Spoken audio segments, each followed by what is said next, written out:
Beautiful. Hey, this is Wicked Spursy, Mike, Steve, and Dave. Steve, I was wondering before you tell us how you're doing, I was wondering how cool would it be if your name was the name used to refer to the microphone as, right? Like Mike gets the pleasure of every time he talks about the microphone calling out his name. Could you imagine if it was like, yeah, my Steve is acting up, or this Steve is a pain in the ass, or this Steve's a little choppy, but instead we could be like, yeah, your Mike sucks, dude. Yeah, Mike sucks. We could do that, and how you doing, Steve? I see where you're going, Dave. It took me a second, but that's good. That's good. I like that. Um, Me, I'm okay. So again, for those of you who might not have caught it last time, I'm going through some medication changes for my anxiety. And the fun part about any kind of medication change, the side effects kick in almost immediately, but you don't actually see any benefit for a week, 6 weeks, maybe, depending on the medication that you're using. This one should be relatively quick acting. I should know whether or not it's effective by the end of the week. Um, but it's just one of those like, great. So I get to deal with, nausea and all that fun shit. And I won't know if it actually makes a difference until, several days later. So great. But, do what I can. I've still been dealing with these CBD gummies from Sunset Lake Craft CBD. I really like their stuff. I'm actually looking into getting a tincture, CBD tincture from them as well to offset some of these other symptoms. But other than that, it's certainly improved from last week. Doing much better than I was. So, just taking it one day at a time, trying to keep optimistic. Spurs actually helped me in that regard. They gave me something to be happy about. So more on that in a bit. But I don't want to take any time away from Mike so that he can tell us how he's doing. And I'm talking about Mike the person, not Mike the crappy technology. Not two turntables and a microphone, but Mike, our favorite podcast friend. How you doing, buddy? Dave, I much thought like I thought much Ryan was our like favorite. Mike's salty. I think I don't know if he came in salty or if I made him salty. I'm not salty at all. I think it's funny that you talk about me calling out my own name because it's much like my sex life. You You call out know, your own name? obviously, Obviously. Dave seems to think I like to call out my own name all the time. So Dave is claiming that my sex life is the same. That's where I went with that. Go with it, roll with it. Yeah, whatever. It's all good. Yeah, sure. Why not? No, it's so also much like Steve, I am on a level of CBD and THC. I don't take pain medication, and I threw my back out this weekend. Um, Not the most fun thing to do, especially I've had back problems for years, 20 plus years, right? And it's all caused by the work that I do, a lot of pushing, pulling, heavy, heavy patients, heavy machinery, that kind of stuff. But yesterday was a whole different animal. Lucas had two different games with two different teams at two different levels, right? So obviously those games are not going to be in the same place. They're both away games. So we're not at home. We had to drive an hour from our house to get to one game, where we then had to drive 30 minutes to get to another part of town, and which is over the mountain. So we had to go to like Waitsfield from Bristol, which is a nice drive, beautiful views and all that shit. But what sucked about the whole thing was that we had to turn around and go to Richmond then. And Richmond is also then 45 minutes away from that area. So we were driving all over the place. We went to Waitsfield to kind of waste some time because we realized it wasn't going to be worth our time to actually go home, and then come back for the 3 o'clock game. That all said, the boys played well. But loading up the truck first thing in the morning, first thing I did, grab the chairs, because there's no seating at these places. And instead of just, doing what I would normally do, which is bend over gingerly, not easily, because I'm an old man now, pick up the chairs and put them in. Instead, I just grabbed the chairs and turned back quickly to throw them into the truck. And guess what happened? My back went right out first thing in the morning. So obviously I'm like, oh shit, this isn't great. Let's see if maybe this car ride will settle it down a little bit. Got on my hour drive, got out of the truck, knew immediately I was fucked for the rest of the day.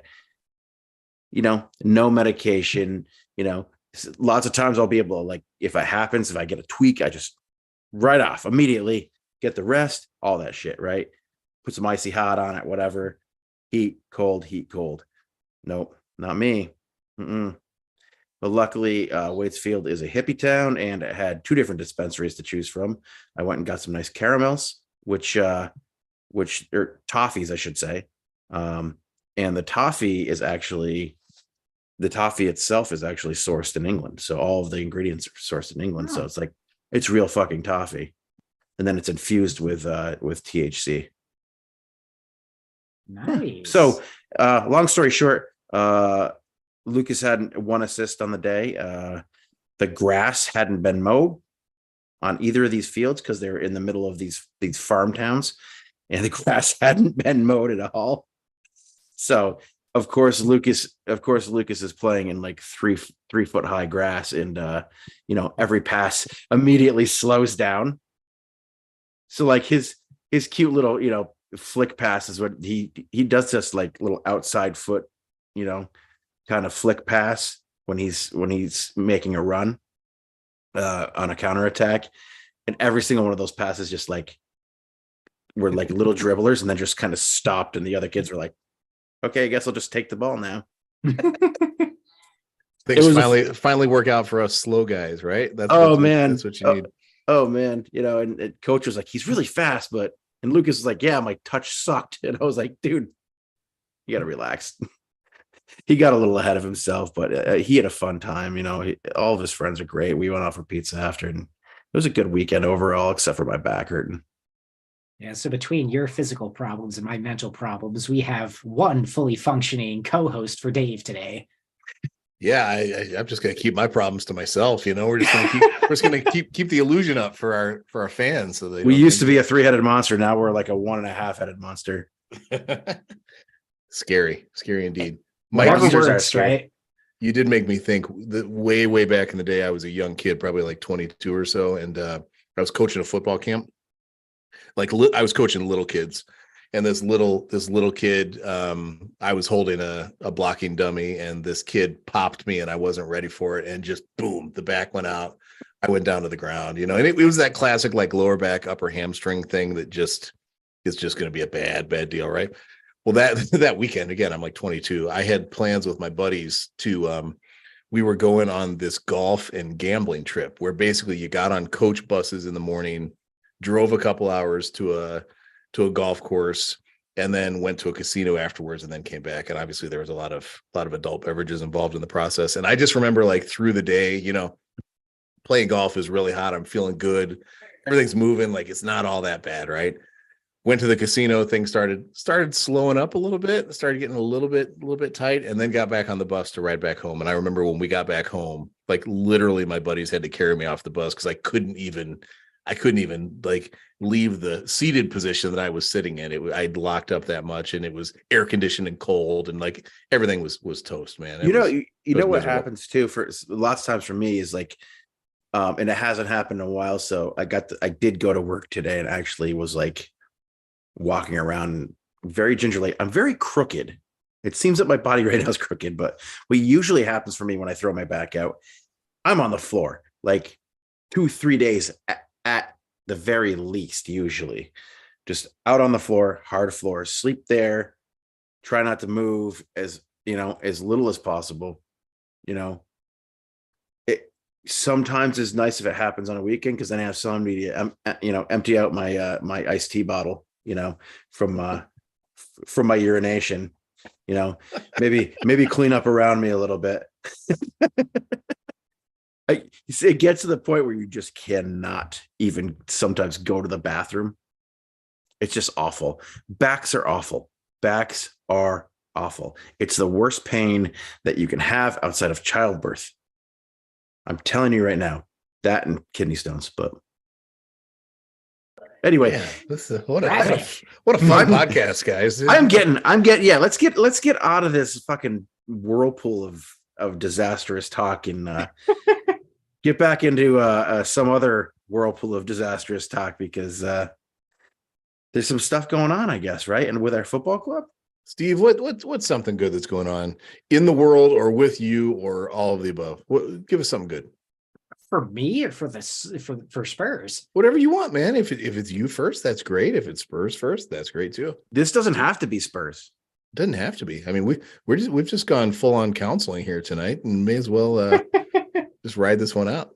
I mean, I'm going to bring it to Spurs. I'm sure people are waiting for the Spurs talk, so I'm going to give it to them. Steven, every time you come to our time together, you talk about your life through this football club, and this is not necessarily healthy for you. We need to talk about your issues, not your football club's issues.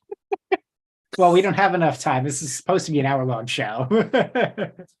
Our 1,200 plus Facebook subscribers would really love to know what's going on with our club and how we feel about it. Obviously, one or two people like us.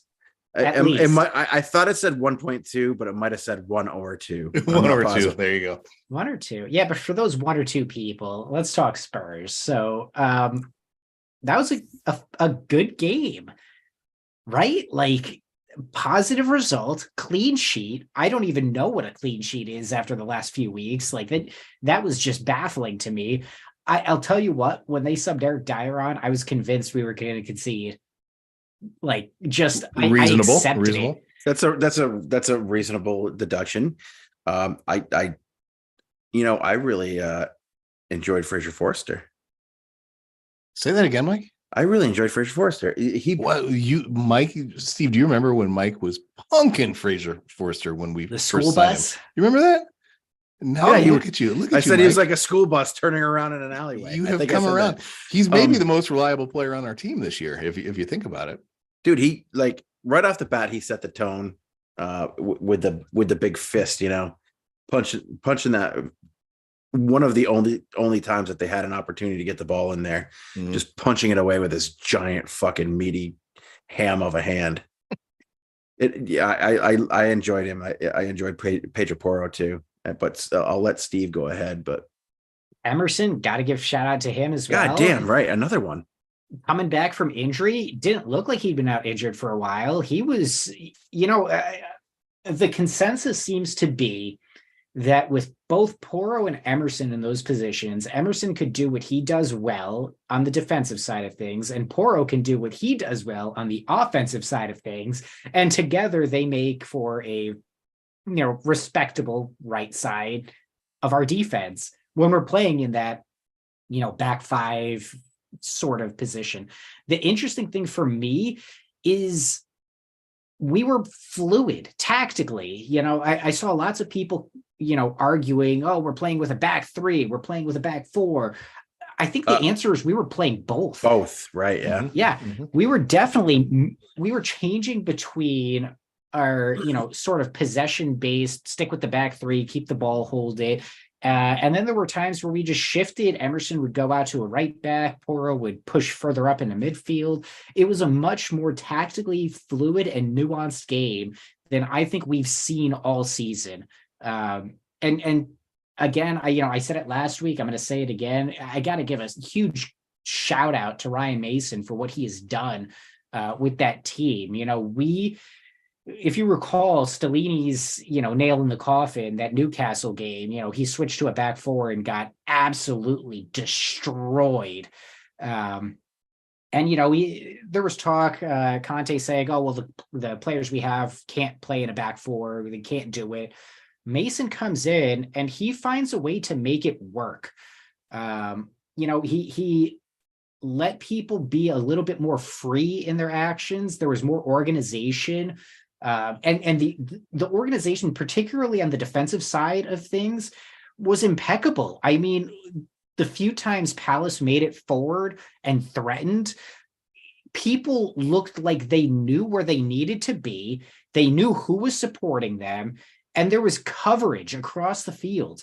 We hadn't seen that in the last few games. You know, we were giving away stupid fucking goals at United and Liverpool just because people were, you know, just all over the place trying to figure out what position they were supposed to be in, who were they covering.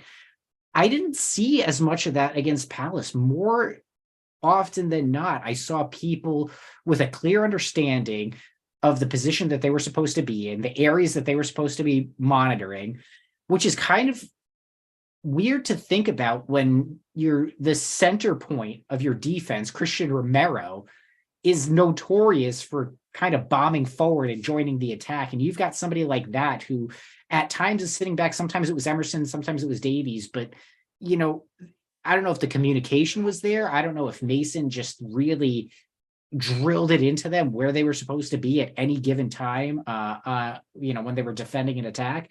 But there was a level of comfort there that I just am not used to seeing after so many awful weeks of Stellini ball and Conte ball. It was refreshing to see that level of organization. I mean, I can't think of a single player. I mean, Davies had some pretty crappy balls going forward. But other than that, I think that's my biggest complaint with our defense against Palace was just... He had that beautiful ball to Harry Kane, though, right? I mean, he did, but those were kind of few and far between. But that's really my only nitpick. The defense, by and large, was good. You know, 7, 8 out of 10 across the board. I can't really think of anybody who was, you know, getting beat, off pace. I mean, there was one instance where I think Harry Kane was making a goal line clearance almost. That was probably the most questionable defensive play I can remember, but by and large, they were solid. And that's not something I think we can say of our defense for a long time. Not in calendar year 2023 by any means, right? Absolutely not. I mean, Mike, how about you? What are you thinking? What'd you like? I loved Pedro Porro, man. Like, I've been hyped on this guy since he was coming up, but like, you know, he's had some pretty terrible performances. But you know, I mean, he didn't get to fully understand the system that he was coming into. He didn't get to fully play in it. He didn't understand his partnership with you know, with Christian Romero. I think that having Emerson available was huge in this game. But having Emerson available allowed Ryan Mason to do what he did tactically, which was come out and surprise fucking everyone by switching things up and going to like the old school 4-4-2. And defensively still sticking kind of with that back three. I mean, it was like Steve said, it was fluid. It was just, and the ball was moving around well. Not a lot of guys like hanging onto the ball too long. Not a lot of guys pondering what they're going to do with the ball in the midfield. There was a lot of action up the sides and on the edges. I thought Davies and Porro were able to push up more, which made it more exciting for me. I'd imagine for most fans, given what we've been watching. We had almost 60% of the ball in this game too, which was, we were able to play with like a modified wing backs. I think Ryan Mason recognized that Pedro Porro is better on the attack than he is on defense. And if you don't have to rely on him defensively, because he's not going to guard somebody, he's not going to like man up on somebody like Zaha, right? He's going to get fucking torched. I think maybe he likes to get into the mix defensively, but he just doesn't have the skill to be a defensive wingback. He's an offensive wingback, and Ryan Mason, to his credit, noticed that. Said, we're going to push you up and make you, you know, a right midfielder, a right attacking midfielder. more than a defensive guy, because he can be a defensive liability. And I think having the balls to put Emerson at like right center back or right back at times, made all the difference in this game. It was really his rotation with the lineup, I think, that made this game what it was. And it was a little boring to watch at times, but not really. It was more exciting than what we've been seeing. Obviously a counterattack is always fun, right? But fuck, like how many games we sit there and absorb pressure for fucking 45 minutes of the game. It's nerve-wracking. It just eats away at you. But this game was fun to watch because there was intent and there was purpose and there was control. I can handle that. Control. It wasn't a sexy game, but it was simple and it was executed well. And I think that's what we needed, right?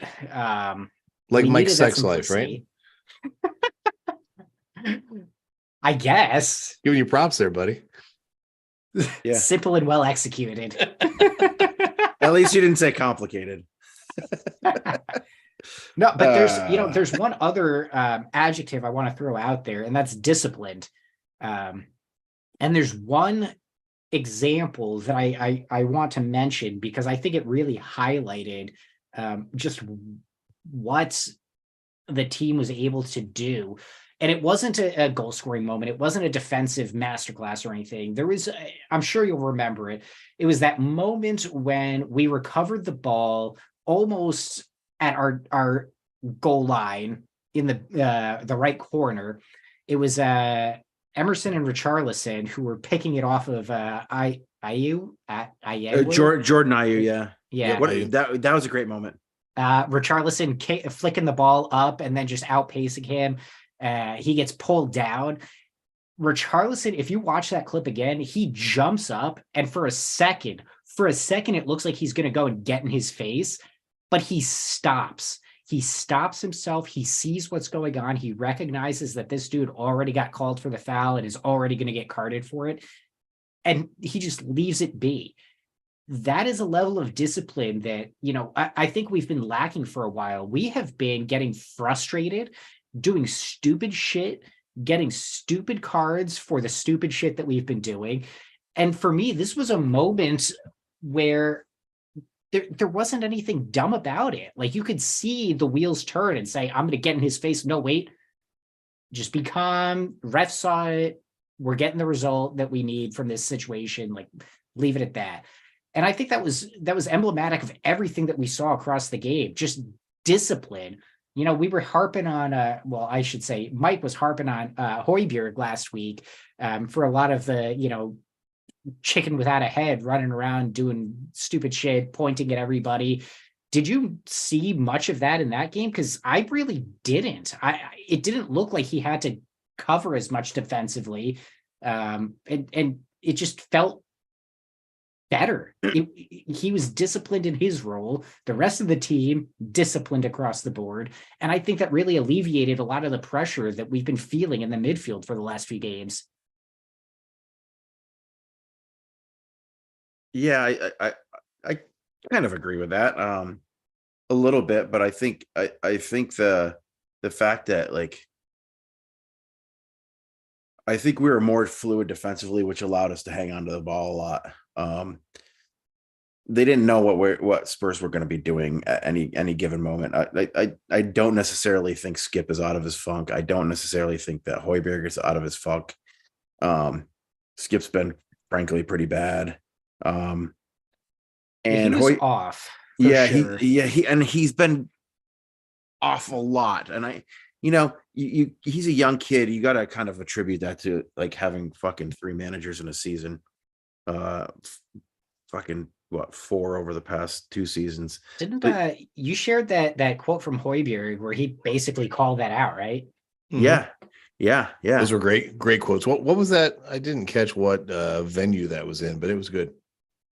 Probably doesn't. I'm not sure. Yeah, it doesn't. I guess it doesn't. Some Dutch media, I'm sure. Yeah, right. Danish media, whatever. Viking news. Viking news today. Tonight. Yeah. Viking news today. So I honestly believe, like,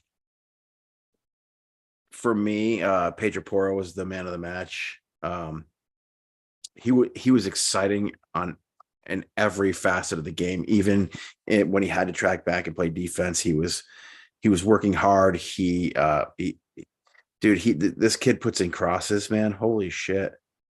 You know, I had him on my DraftKings team, and uh outside of that, he had the assist on Harry Kane's goal, but like outside of that assist, he scored like 22 points. And that's kind of unheard of, for a quote unquote defender in DraftKings. Like, there are guys who are just points machines, and he's one of them. And you can kind of draw a little bit of like a little bit of knowledge from DraftKings, about how well a player is playing at any given moment. De Bruyne is one of those guys who's a fucking just point machine. JWP, like those type of guys. Trent Alexander-Arnold used to be another points machine, when he was firing on all cylinders. So like, that these guys are having good games when they're racking up the points in the DraftKings or in fantasy. I think that Pedro Porro brought something to the game that we haven't seen. A lot of speed, a lot of excitement, a lot of willingness to go get the ball, a lot of willingness to pass the ball, and be unselfish. But at the same time, he still took a couple of shots. I think he had one shot that went right over the top of the bar. And he just takes those random shots that you never expect anybody to take. From like 5 yards outside the box. He's a smart player, and I think he's going to be an asset to this team. And I'm really excited about him because I think he's fun. I'd agree with that. Absolutely. Steve, I'm excited about something else too. Dave, what are you excited about? There's something I've been wanting to ask. Oh, fuck. Here we go. Are you looking to ask me something? No, I think I've put you on the spot enough tonight. I asked you to reveal your deepest, darkest secrets and whatnot. I must have blacked out for that part. It was compelling what you had to share. Oh God, no. But no, Mike, I actually had a question for you. I was wondering, it's been a little while since I got to say these words. I was wondering, hey, Mike, what you drinking? Oh, Dave. You love it when I say that, don't you? I love it when you say that, when you ask that question. You haven't had a chance to say it in a long time because you've been passing the buck. I've been trying to distribute, I've been trying to be a playmaker. Like I want to be the Christian Eriksen of the, hey, Mike, what you drinking crowd? Just dishing ball, scoring every once in a while, but making things happen for others. How am I doing? You take a nice free kick. I'll tell you that. Dave, De Bruyne, same thing, right? Yeah. Dave, De Bruyne, Eriksen. Who else? Mitrovic? No. That guy just scores and then beats up referees, right? Yeah, I guess so. I just had to swallow. That was the end of this awesome beer that I just had from Lawson's called Beach Party. Beach Party. There you go. This is an IPA. It is maybe a session IPA, but it's 3.4% alcohol. That sounds sessiony. Sessiony. Yeah. This is like a breakfast beer. This beer is fucking good. All right, good to know. But breakfast that's not what you're drinking, is it? That is not what Mike's drinking. Pour that into your Cheerios. So talking about my you could pour that in the Cheerios. Talking about our trip to Waitsfield, we went to Mad Taco for lunch. Fantastic tacos. I had the carnitas tacos. My wife had the fish tacos, and the kids had the traditional chicken quesadilla. And then we went over to Canteen Creamies. Outrageous maple creamy. Mike, for the rest of the world that doesn't call it a creamy, can you quickly explain what the heck that is? Yeah, you know what? On my other podcast, I have to explain it all the time to some of these kids that are coming from other states when we interview the players. These days, am I right? Kids these days. A creamy is a soft serve ice cream. There you go. All right, done. Well done. Good. All right. Yeah. By the way, this is sponsorship opportunity right there in case they want Canteen. to. Canteen has our sponsorship. Our soft serve ice cream sponsorship. They have it. They've locked it in. Huh? They have locked it in if they need it. This one is called it's a collaboration between two breweries. So we went over to Lawson's. I was gonna say it looks like a Lawson's can, so to speak. Yeah, it's a Lawson's Upper Pass. Is that what I see there? in Upper Pass, like Nice. two of my favorite breweries. Upper Pass makes Cloud Drop, which is one of the best beers in Vermont, and Lawson's makes Sip of Sunshine, Double Sunshine, amongst others. And Beach Party. And Beach Party. This one is called First Light, PHIRST, like fish, PHIRST. This is a straight up single IPA. It's 5.9% alcohol. So they use everything. Every ingredient in here is farmed right here in Vermont. So they use Champlain Valley grown Cascade, Centennial, and Nugget hops, which are typical IPA pale ale hops. The great thing about this is that this beer, they call this Good Brews. It's a little series they're going to be doing. It's for a cause that supports the Water Wheel Foundation, which is Fish's community-based nonprofit organization that to benefit different causes in the Burlington area. And they've done the Water Wheel Foundation's done a lot of great work. The barley was from Vermont Malt House, I think. But I don't want to get into this because I saw this. I love both of those breweries. So you're going to have to tag both of them, Dave. Can do, will do. Waiting for that sponsorship to come through, right? We'll take either of those or both. Yep. Yeah. No question. I think we can make a special arrangement for both of them. Yeah, let's get Sean Lawson on the horn and see what happens. Maybe get him to come on the podcast. So I'm looking at an Untapped review right now, and what I'm most curious about, Steve, in the chat, I'm going to put the rating on the Untapped review, and I'm curious if Mike's going to hit the number. And I'm not saying he's like, cooking the books or anything. I'm just very curious what the alignment might be. Okay. Well, let's do this, I guess. It's kind of clear, very clear, actually. Very bubbly, soapy head. I have my treehouse, a nice treehouse glass that I love. Here comes the taste.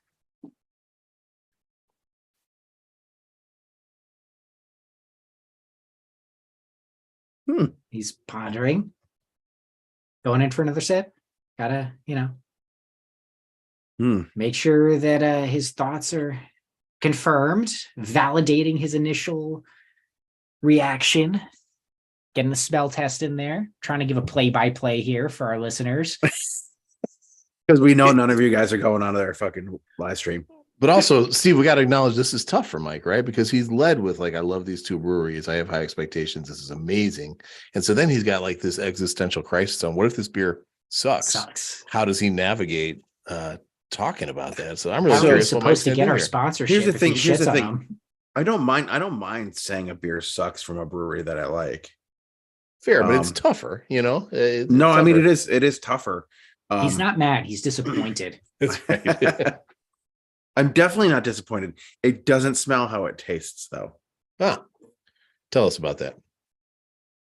I don't know what I'm smelling. I'm getting kind of beer. Are you smelling beer? I'm smelling beer. It's resiny, piney kind of smelling, like a hint of a mango coming on the back end of the smell, but the taste is straight up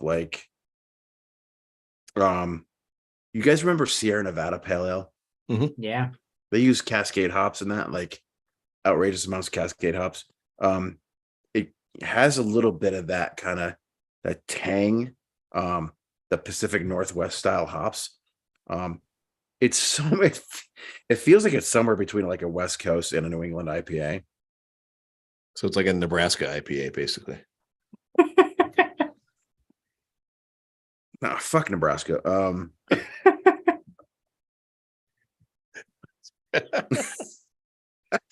How dare they be apologies happy? I've lost Florida and Nebraska now. That's fair. No, it has kind of it has a great taste. It has a great mouthfeel. It's fizzy. I like it. I like it a lot. I bought a bunch of it. So you better like it. So I better like it. I really do like it a lot.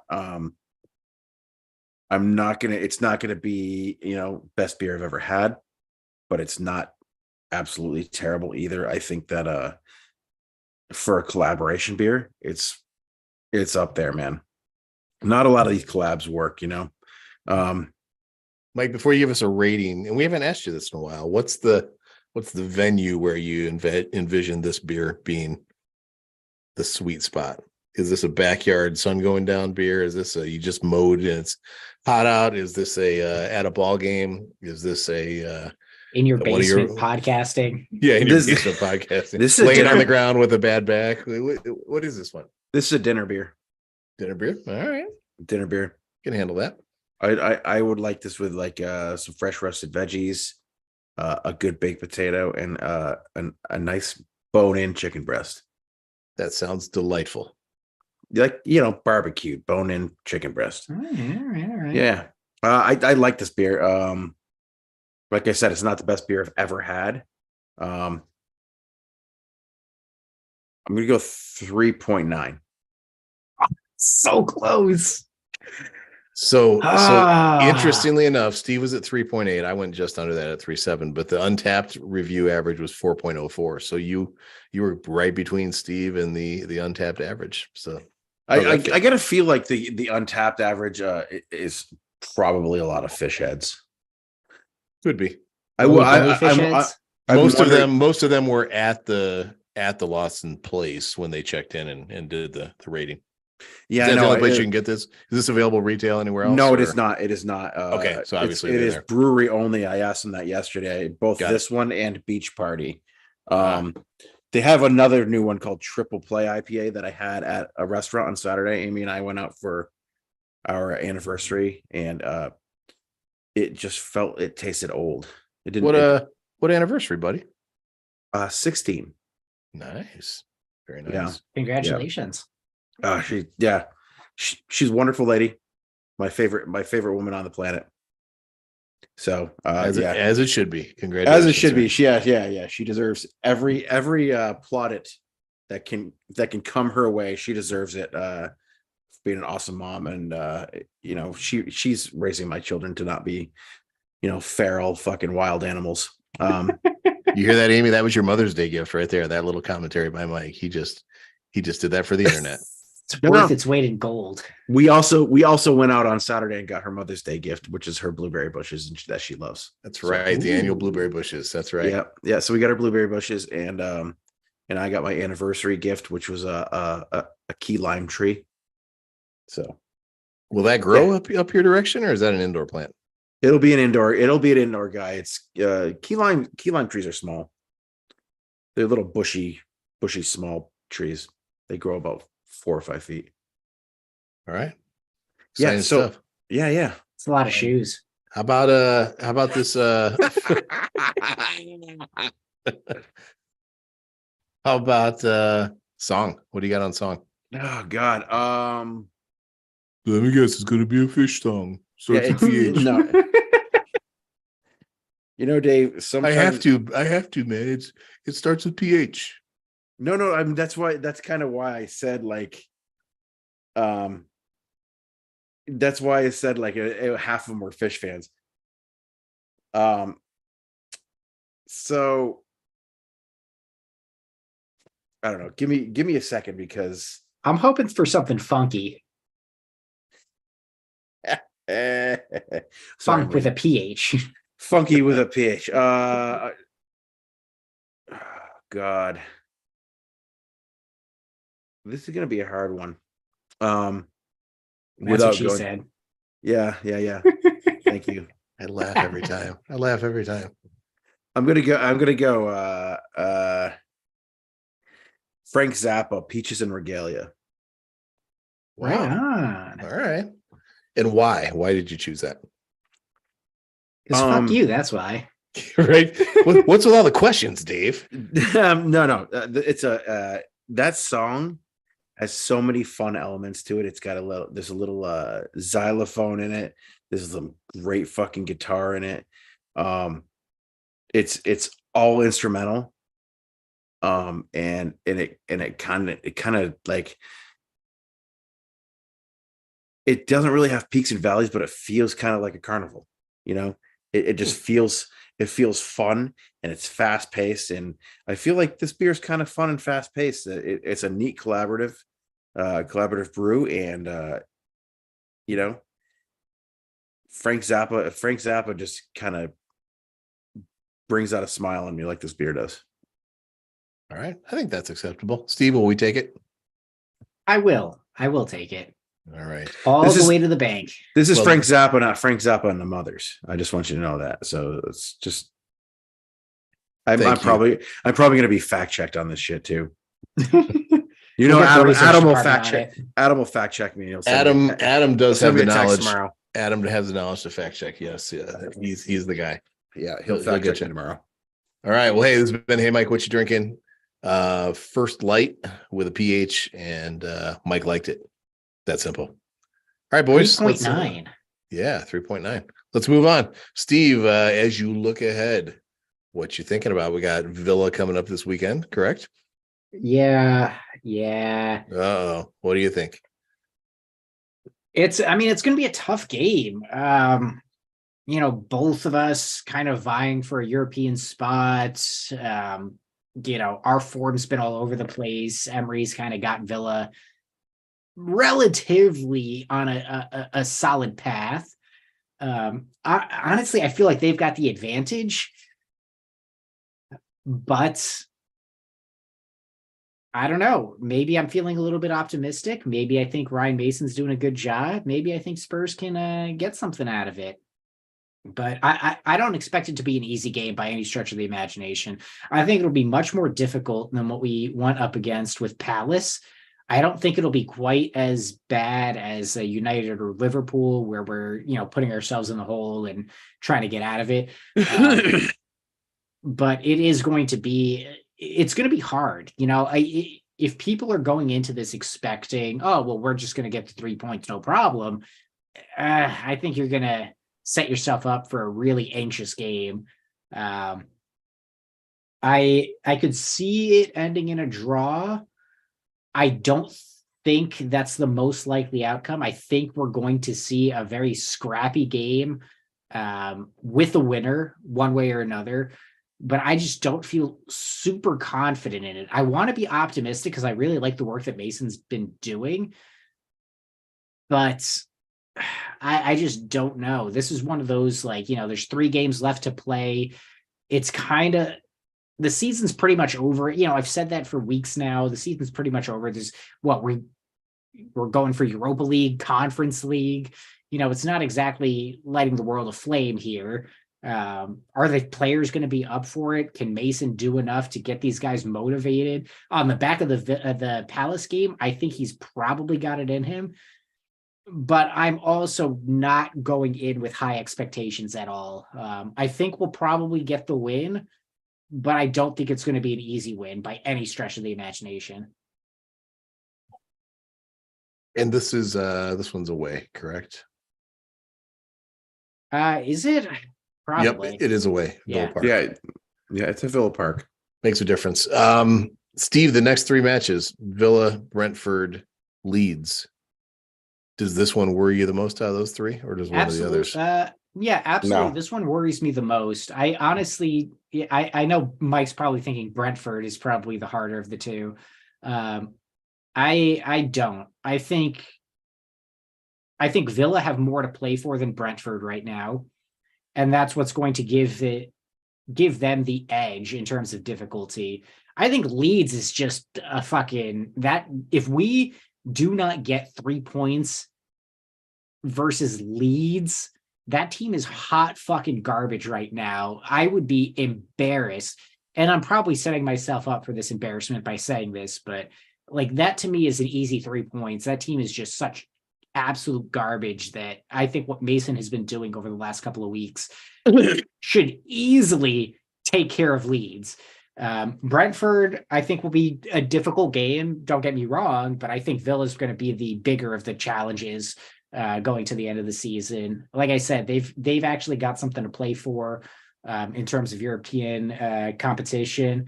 Brentford, though, is a hard game. I like Frank as a coach. I think he's really going to make it difficult. But shit, it's this is where dropping points to Everton and to Bournemouth really come back to bite us. Because these are games where if we got draws, I wouldn't have minded as much if we had beaten the teams that we should have beaten, a few weeks back, but we didn't. And now we're in a position where these last 3 games are must wins. And only one of them feels like a guarantee. And, I'm saying that knowing full well that we'll probably drop points to Leeds because that's just Spurs. Michael, you got a different opinion. You think Brentford's the bigger one than this one? I think it is, but I think that the honeymoon is over with Unai Emery. Fuck that guy. Fuck his stupid haircut and fuck his Aston Villa team. They did what they needed to do against Arsenal, whatever, or did they? I don't even know. Probably not, because there's no justice. The honeymoon is over. I think that Villa's coming back down to earth. They did not play well on the weekend. I honestly don't believe that we're going to have as tough a time with Villa as we did with Crystal Palace, and we didn't. That game felt comfortable all the way through. I think Crystal Palace is incredibly tough to play against. They have so many playmakers. They have a pretty decent midfield, and they have their defense is basically what Joachim Anderson. That's basically it. I honestly think that Crystal Palace it probably has the better attackers than Villa. They had been scoring a lot of fucking goals up to that point. I just think that Villa is like I said, the honeymoon is over. They have not been in good form the last 3-4 games. They've won 2, drew 1, lost 2 to United and Wolves. Right, Wolves. Right, we lost to Wolves, but that's not that's not the point. I think that Ryan Mason had a week with his players to put whatever tactics he wanted in to the game. I think the players are excited about it. I think the players are going to go out there and work their asses off for another full week of practice where they don't have anything midweek. They don't have any crazy games that they have to worry about. They don't have to worry about, the players aren't having to worry about the managerial search, none of that shit. Now they have a game that they've won. They have a week of work ahead of them. I think that Crystal Palace are a better offensive team than Aston Villa. And I think that we're going to be able to break them down. And I think Spurs come away with a win. I think Brentford's a whole different animal. We're going to have to be on our best game defensively to beat them. And with Lenglet's injury, who knows what's going to happen? Hopefully he comes back from that. But Ryan Mason has some choices to make in his lineups and how he's going to run tactically. I think he ran a masterclass here tactically for the Crystal Palace game. Brian Mason is he's in an audition right now for an actual head coaching job, and I think this time it's a little bit different than the Jose Mourinho takeover. The 6 games he took over there versus the 6 games he's taking over from Stellini and Conte. I really think that he is going out to prove himself right now to another club. And if that happens, then I think that's great for Ryan Mason. He needs to go to a club and hopefully the championship or somewhere like that where he can get a run and he can get a look at coaching a big time program. For the record, Brentford over the last 5 games have the exact same record as Aston Villa: 2 wins, 2 losses, and a draw. Against the same teams? They lost to Wolves, same team. They lost to Liverpool. They beat Forest and Chelsea and drew Villa. Okay, well, I mean, so it's all dead even is what we're saying. Pretty much, right? yeah. You can say that even, but I hate the comparisons because every single match, every single game is dependent on tactics, especially with these mid-table teams. It's do you match up tactically? It's all about tactics and matchups. It's the same in baseball. Real quick, so that you can tell that to him, because I don't It's the think same he in quite baseball. grasps that. It's the reason that a team like the Jets can come in and beat the Buffalo Bills. You know, like just end the season. Right now, who gives a fuck? Like, I'm just having, like, Amy and I went down to Vivid Coffee this weekend, had a coffee, and watched the game. I mean, there were 300 fucking college students trying to finish off their final projects. Every single person in that place had a goddamn laptop. And here's Amy and I, 9:30, 10 o'clock in the morning, drinking beers and watching a soccer game. And trying to prove you can hang out with the young kids still, right, Mike? No, I didn't give a shit about those college kids. I was hooting and hollering.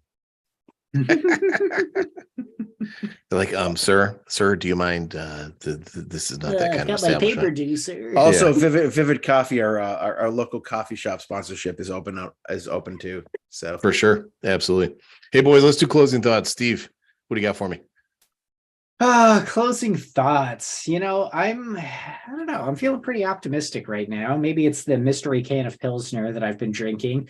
I think it's just time spent with Michael and myself. Wouldn't you agree, Mike? Yeah, you know what? That's good therapy too. Darn but right. You know what? I think that'll be my closing thought. I've talked a lot about my mental health struggles, and I'm feeling optimistic right now. So I'm just going to encourage any of our listeners out there who might be going through similar mental health struggles, be it anxiety, depression, or any other thing going on with you. Just try to find some therapy. Find something to maybe talk through what's going on, get your feelings out there. And I gotta say, it's incredibly helpful. It's totally worth it. I know some people think, oh, well, what's the point? It's not going to help. It does. It really does. And I will always encourage anybody suffering from mental health issues to go and seek some therapy, because it really does make a world of difference. So if that's you, check it out. If you don't need it, if you're feeling fine, hey, that's great too. But yeah, I'll leave it at that. I think that's a good spot. Well put, Steve. Very well put. Mike, over to you. Closing thought. I was gonna actually kick it to you, Dave, and I was gonna end the show, but you don't have a closing thought. I'm gonna let you riff off of my closing thought, if because I can see that you don't have one. Okay, fair enough. I'm game. Has a thought. I'm game. You gave a little smirk when I started on my little. No, you do your thing, and I will. I'll duck and dodge and respond accordingly. Now, I think that right now with Spurs, the great thing with Spurs is that, again, we don't have to care, right? I thought we were out of Europe, where there's a good chance we're actually in Europe. There's actually a decent chance that we're in Europa League. So it's all dependent on what Man U does and what Spurs do going forward here. But one way or another, if we're out of Europe, fine. If we're in Conference League, good opportunity for the new manager to play a bunch of young kids, because it's kind of a throwaway kind of competition. But you get kids playing time on a big stage. And if we make Europa League is a pathway to get to Champions League. You never know what's going to happen. Look at West Ham; they're in the semifinals. as our Dave's favorite European team, FC Basel. Awesome. They're also in the semifinals. I do have that kit. You knew Yeah, that, so right? does my son Lucas. Yeah, that's a great kit With the actually. Novartis kit, right? Is it Yeah, Novartis? Yeah, precisely. Yep. yeah. You know who played? You know who played for Basel is what's his face? For Liverpool. Wow, why can't I think of his name? Trent Alexander-Arnold. No. Oh my goodness, I can't think of his name. Mo The guy that got Salah. gold. Mo Salah played for Basel. Yeah. Oh, he did. I did not know How, that how actually. crazy is that? That's fantastic, actually. Yeah. So I think that Spurs have a good opportunity to make a European spot. It's all in their hands. Everything's in their hands. And if the players want to come out, excite the fans, play for the new manager, and basically just make Tottenham proud, then they'll do that. But it's not going to be any skin off my back one way or another. I like Steve has said, like, we kind of gave up on the season, and it's actually kind of been more fun not really caring. It happens to me with my Washington football team, the Commanders. It happens with them constantly every year. They win 3 or 4 games in a row, and I'm like, oh, this is kind of fun, but I don't give a shit. They lost the previous 5. So, I think that Spurs fans are a very reactive group of people.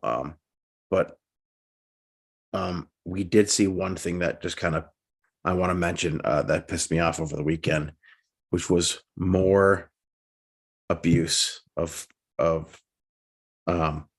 players on the field, and Sonny took more abuse. And it's stupid abuse. It's childish, fucking stupid abuse. Like, this dude who was abusing Sonny didn't even have the fucking mental capacity to do something other than the pull the eyes out thing, to make the slanty eyes. Like, what a piece of shit. What a fucking base garbage loser that guy is. That's why this game can be frustrating to me, is that players have to take abuse based on their ethnicity, based on their race, based on where they come from in the world. That's where football, like world football, doesn't get me. I know what happens in US sports too, but you don't see that happening as frequently in US sports. World football, I have seen it constantly, whether it's in the Bundesliga, whether it's in Serie A. Like, the stuff happens, and it's happening, and it's happening more and more, and it's got to stop. It's just got to stop. Like, I don't even know where to go. But I don't mean to end it on like a shitty note like that. But like, no, I got you. I'll pick you up here. Don't worry. on that topic, because you teased me that I couldn't build on it. Human beings kind of suck. I mean, let's be really honest. Human beings are by nature flawed and do stupid, nasty, mean things. That's unfortunately how various civilizations have managed to thrive, is by destroying other people, right? Like, that's the history of our world. So as long as there are human beings, there are going to be idiots out there. What matters is the response to idiots. And what I at least like is not that there are people out there that still engage in those behaviors, but when those behaviors happen now, there is quick attention drawn to it, and we hope that there are quick responses that take place, which over time make the ground less fertile for people to plant those seeds of racism or any other treachery that people try to induce. So am I happy that Sonny multiple times has had to endure that? Absolutely not. But am I pleased that there are responses each time? Yep, because over time there will be less and less tolerance for that, and that's really the only way to make progress on that. Yep. I also wanted to say just my random closing thought. I don't know why this came to mind as you were talking, but here it is. So Spurs as a club kind of remind me of my the first car I had. My dad, I remember in 1981, That was a year, Steve, in the past century.